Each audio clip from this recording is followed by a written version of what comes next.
시편 123편은 4절로 구성되어 있습니다. 굉장히 간단한 것 같아도 복잡하게 구성이 되어 있습니다. 복잡하다기보다 복수로 구성이 되어 있습니다. 첫 번째는 주어가 내가로 되어 있어서 1인칭을 나타내고 있고요. 2절에는 우리에 대해서 2인칭으로 되어 있습니다. 그러니까 1인칭 복수로 되어 있습니다. 그러니까 1절은 1인칭 단수이고 2절은 1인칭 복수로 되어 있습니다. 3절과 4절도 마찬가지로 우리라는 말을 넣어서 복수로 되어 있음을 알 수 있습니다. 1절과 2절은 분명히 구분되는 것은 확실하고 2절과 3절, 4절이 구분되는지 아니면 붙여서 부르는지를 논의를 많은 학자들이 했습니다. 그런데 최종적인 중론들은 1절은 먼저 노래하는 제사장 선창을 하면 그것을 받아서 2절에서 교창 형식으로 받아서 온 회중이 따라서 부르게 됩니다. 3절과 4절은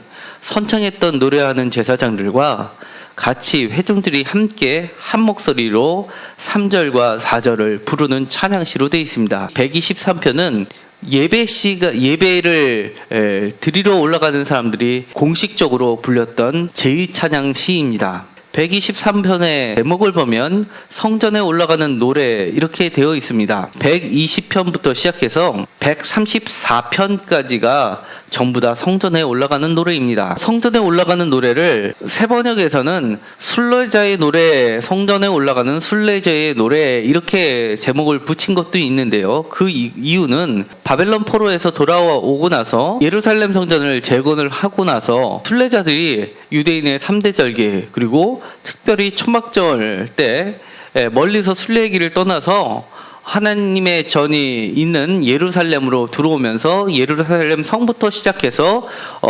멀리서 예루살렘 성전을 바라보면서 문을 통과하고 그 다음에 예루살렘 성의 길을 따라서 그 다음에 성전 안에 들어와서 계단을 밟고 여인의 뜰을 지나서 또 남자들의 뜰을 지나서 올라가는 그 길목마다 부르는 찬양시가 바로 120편부터 시작되는 겁니다. 그러니까 처음 멀리서 순례자들이 먼 길을 걸어서 오다가 예루살렘 성전을 바라보면서 성벽을 지나면서 문을 통과하면서 120편을 불렀다고 그러면 마지막 134편은 마지막 남자의 뜰의 계단을 밟으면서 그들이 불렀었던 것으로 추정하고 있습니다. 120편과 121편을 잠깐 보면은요, 내가 환난 중에 여호와께 부르짖었더니 내게 응답하셨도다라고 하면서 여호와께 응답을 들으러 가는 그들의 마음이 고스란히 남아 있습니다. 그리고 121편에도 보면 내가 산을 향하여 눈을 들리니 나의 도움이 어디서 올꼬 나의 도움은 천지를 지신 여호와께서로다라고 되어 있듯이 우리가 120편부터 보면 성전을 바라보고 그들이 발걸음을 옮기고 있는 순례자들의 마음을 충분히 읽어낼 수가 있습니다. 그런데 갑자기 123편에 가서는요, 성전에서 부르는 노래치고는 좀 이상하다는 느낌이 듭니다. 왜냐하면 보통 찬양시들은 하나님과 이스라엘 백성들, 순례자들의 관계를 보면 하나님과 백성들 또는 임금과 백성들 또는 하나님과 그의 선택받은 자녀들로서 이렇게 표현을 하는데 여기서는 여종으로서 몸종인 자로서 찬양을 드리는 것을 보게 됩니다. 도대체 이스라엘 사람들이 어떻게 했길래 2절에 보듯이 상전의 손을 바라보는 종들의 눈같이 여주인의 손을 바라보는 여종의 눈같이 우리의 눈이 여호와를 우리 하나님을 바라보는 위치에까지 가게 되었는지, 이것이 한 개인으로서는 그럴 수가 있지만 개인을 떠나서 모든 공동체가 우리에게라고 외칠 정도로 많은 사람들의 공감대를 형성했는지는 매우 의아하게 생각이 되어집니다. 여종의 노래라고 가히 불러도 될 만큼 이 노래는 매우 독특한 찬양시임에는 틀림이 없습니다. 과연 이스라엘이 바벨론의 포로로 잡혀가 있었을 때 압박과 서름을 당했었던 것은 우리가 충분히 이해하겠지만 그것을 여종의 눈으로 그렇게 자신들의 눈을 비교한다는 것은 잘 이해가 가지 않습니다. 그러나 성경 구약 성경에 보면 그들을 움직였던 여정의 눈이 바로 주인의 마음을 움직였던 유명한 이야기가 나옵니다. 잠깐 보도록 하겠습니다. 창세기 21장입니다. 8절부터 21절까지 내용을 보면요, 제목에 하갈과 이스마엘을 내쫓다로 되어 있습니다. 그러니까 이 장면은 아브라함의 후손이 태어났는데 그것이 부인의 몸에서 태어난 게 아니라 여종의 몸에서 태어났습니다. 여종의 이름은 애굽 사람 출신의 하갈이었습니다. 그 아들의 이름은 이스마엘. 하나님께서 이 소리를 들으셨다라는 뜻이고요. 이스마엘을 낳게 됩니다. 고대 사회에서는 이 여종의 몸에서 태어난 자식이라고 해도 이것은 장자로 여겨지는 게 그들의 관습이었습니다. 그렇기 때문에 사실은 이스마엘이 여종의 몸종에서 태어났다 하더라도 그가 이렇게 쫓겨난다는 것은 사실 그들의 상식선에서는 범죄 행위고 도저히 납득하지 않는 사건입니다. 그런데 이 하갈은 아브라함에 의해서 미움을 받은 것도 아니고 바로 그가 몸종이었던 그 아브라함의 부인인 사라로부터 미움을 받아서 쫓겨나게 된 겁니다. 쫓겨났던 원인이 바로 1장 1절에부터 7절까지 나와 있는 드디어 사라의 몸에서 이삭이 태어났기 때문에 자식을 보고 웃음이라는 이름을 지었지만 이스마엘을 낳은 하갈에는 그것은 웃음이 더 이상 아니었습니다. 그에게는 눈물이었고 아이가 자라서 젖을 떼고 이삭이 젖을 떼는 날에 바로 쫓겨나게 되는 겁니다. 쫓겨날 때도 어떤 풍족히 먹을 것이나 재산을 나눠주는 것도 아니었습니다. 사실은 고대 사회의 문헌들을 보면 우리가 밝혀진 고대 문서들을 보면 토판에 보면 이렇게 여종이 자식을 낳았는데 주인의 자식으로 인정이 됐다가 쫓겨날 때는 반드시 거기에 상응하는 재산을 물려줘야 되는 것이 그때 당시의 법이었습니다. 충분한 보상이 없이는 쫓아낼 수 없는 것이 통념이었는데도 불구하고 하갈이 가지고 갔던 것은 불과 떡과 물 한 가죽 부대뿐이 없었습니다. 14절에 보면 아브라함이 아침에 일찍 일어나 떡과 물 한 가죽 부대를 가져다가 그것도 하갈의 어깨에 메워주고 그 아이를 데리고 가게 했습니다. 예를 들어서 그 떡과 물 한 가죽 부대를 나귀에다가 실어준 것도 아니고 이거는 짐승이나 할 정도의 여종에게 그렇게 해가지고 갓난 아기를 광야로 내몰았던 겁니다. 이 여인은 하나님께 울부짖습니다. 물도 15절에 보면 물이 떨어져서 자식을 관목덩이에 두고 죽게 된 아이를 참아보지 못하고 마주 앉아서 소리내어 울었다고 했습니다. 그리고 하나님께서는 그 아이의 소리를 들으셨다고 했습니다.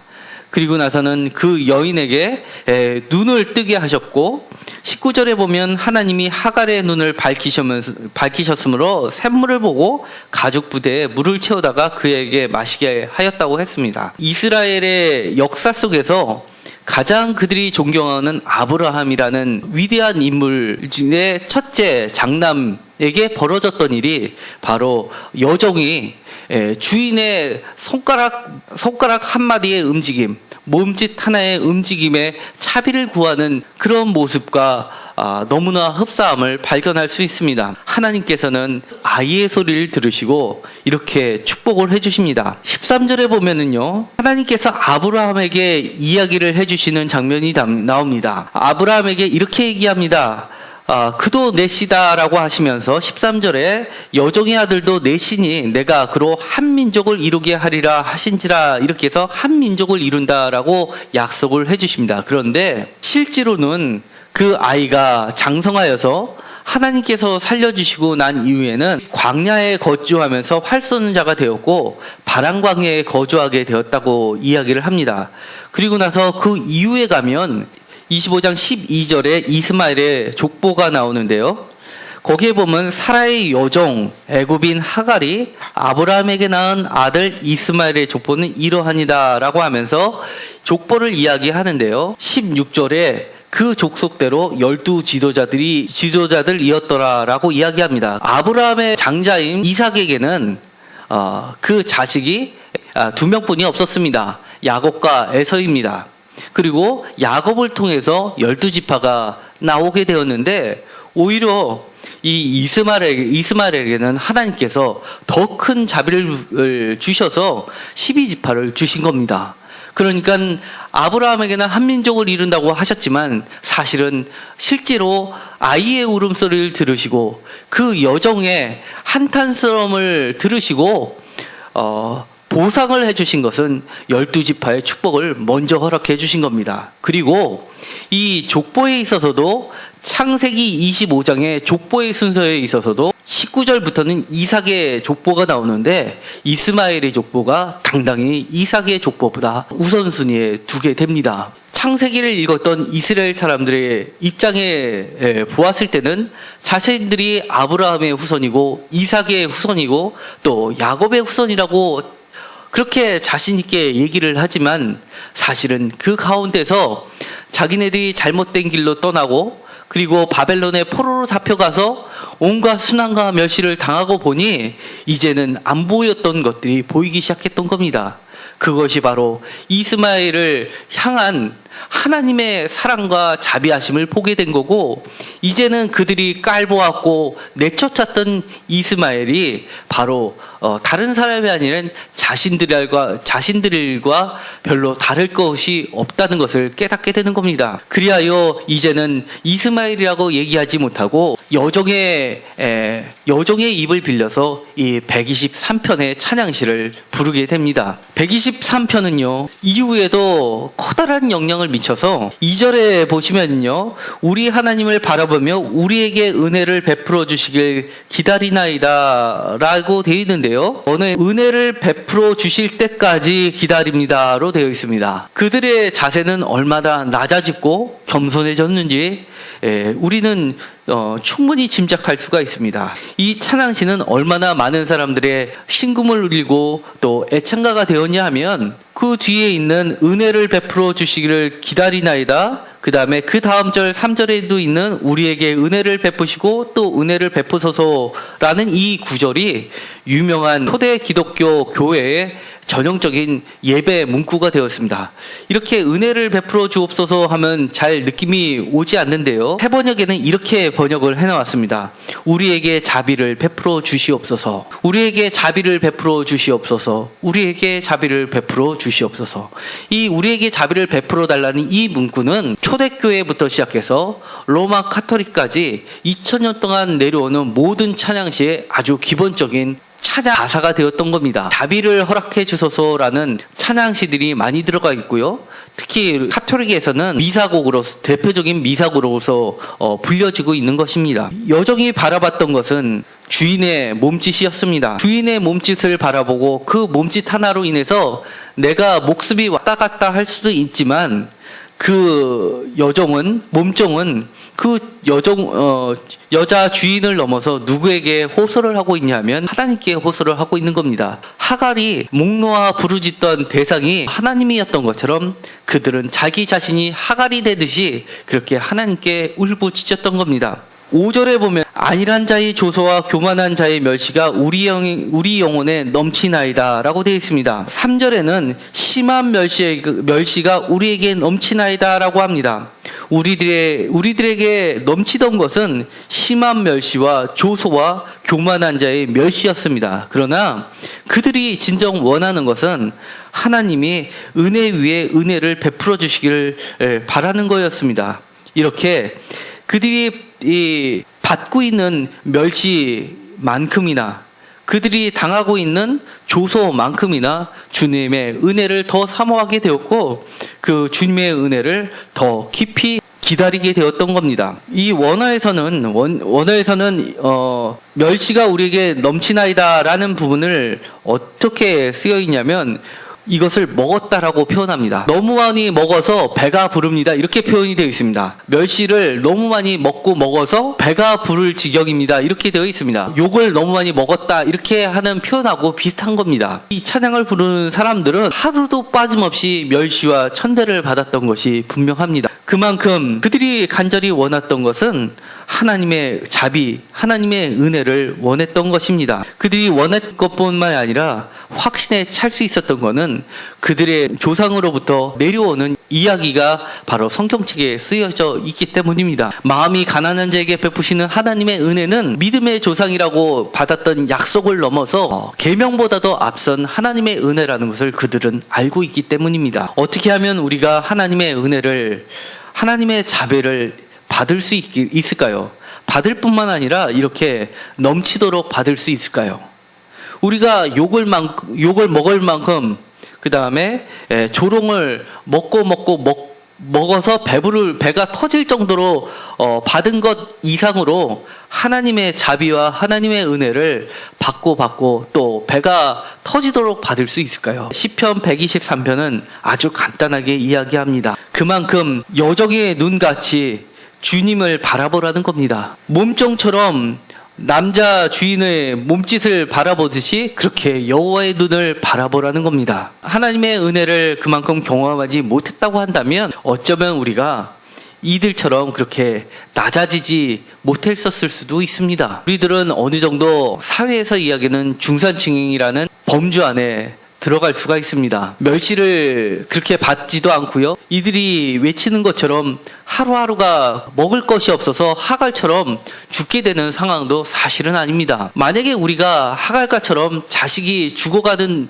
앞에 놓여 있다면 이런 자비를 구할 수 있겠죠. 문제는 우리가 일상의 생활 가운데서 어떻게 이러한 심정으로 주님의 자비를 구할 수 있냐는 말입니다. 만약에 우리가 평상시에도 가족과 따뜻한 대화를 하면서 가족과 맛있는 식사를 하는 그 가운데서도 이 하갈의 심정으로 또는 123편을 찬양하는 그들의 심정처럼 간절하게 주님의 자비를 구할 수 있는 심정이라면 얼마나 좋겠습니까? 사실은 그거는 우리의 노력으로 되기는 어려울 듯 싶습니다. 주님의 은혜가 받으려면, 주님의 은혜를 받으려면 또한 주님의 은혜를 입어야지만 그런 은혜를 구할 수 있습니다. 그 은혜를 사모한다면 우리 자신을 우리보다 더 주님의 자비를 원하는 자들과 함께 시간을 나누고 몸을 나누고 마음을 나눌 때 우리의 마음도 그들과 같은 심정을 소유하게 될 줄 믿습니다. 의료선계를 갔습니다. 오지를 갔습니다. 의사로서 그들에게 진료를 하고 치료를 해주고 그들의 입장에서 아마 치료를 받는 중에 의사 선생님들을 봤을 때는 하늘 같아 보일지도 모릅니다. 어떻게 해서든지 한마디라도 더해서 공짜로 받는 저 약을 한 달치만 더 받아갈 수 있으면 얼마나 좋을까라는 심정이 간절한 게 눈에 선하게 보입니다. 저희들도 의료 선교를 갔을 때 정말 약사님들이 무더기로 싸들고선 여기서도 이 약 한 달치 받고 저기서도 약을 한 달치 받고 해서 몇 달치를 받고 다른 이름으로 받고 이렇게 해서 주머니 여기저기 놓는데 보면 약들이 중복돼서 그걸 한꺼번에 보면 오히려 탈이 나지 않을까 걱정돼서 약을 뺏으면 막 눈물을 흘리면서 아니라고 꼭 달라고 애원하는 사람들을 바라보면서 이거는 뺏을 수도 없고 그렇다고 줄 수도 없고 그러면서도 난처한 입장에 놓인 경우를 우리는 많이 경험했습니다. 그런 과정들을 겪으면서 의료선계를 마치고 비행기를 타고 돌아오는 그 순간 그들을 치료해 준 사람이 아니라 오히려 치료를 받고 오는 환자의 느낌이 들 때가 훨씬 많았습니다.